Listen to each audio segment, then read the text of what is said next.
Bir kız kayрылды, 20 жолу аборт кылган. 20 жолу аборт кылган.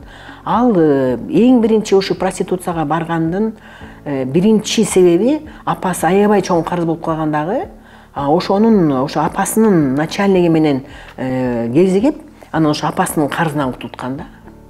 Ал баарына макул болуп, өзүнүн башын сайып, жашоосун сайып, анан апасы үчүн көрдүңүздөр. Ошондуктан бул сурооң аябай өтө маанилүү суроо.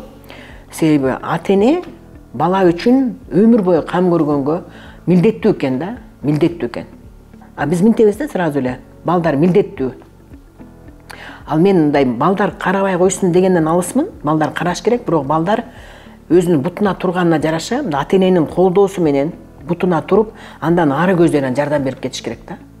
Биринчи аларга биз колдоо көрсөтүшүбүз керек, бутуна тургузуп коюшубуз керек. Ошон үчүн Куранда жазылган да, баланы үйлөгөндө үйлөнкүлө деген да, бул сиздин милдетиңиз деген ата-эненин. Экинчи үй менен үйгө бөлүп чыгаргыла деген.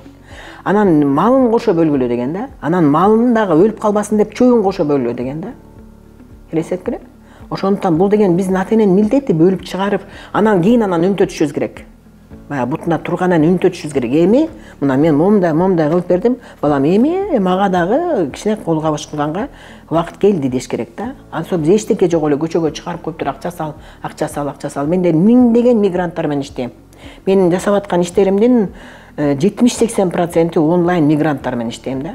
Бүт индивидуальный. Алардын баары эле ушу сен айткан азыркы көйгөй да. Мен ошо ата-энеме берип чарчадым. Мынакей дагы бир кызым кайрылды, өткөндө 5 жыл иштедим дейт.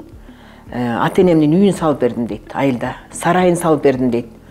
Үйүнүн оокатын толтуруп бердим дейт. Анан эми өзүм күйөөгө чыктым дейт. Анан өзүмдүн үйүм жок, 5 жыл болду дейт.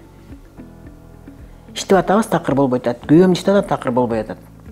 Анан эми эмне кылам деп, анан ата-энесине нааразы болду. Ошон үчүн бул ата-эненин милдети баланы бутуна тургузуп, анан кийин өзүнүн милдетин аткарып туруп, анан сурай турган убагы бар да өзүнүн үчүн, ошондо сурашыбыз керек.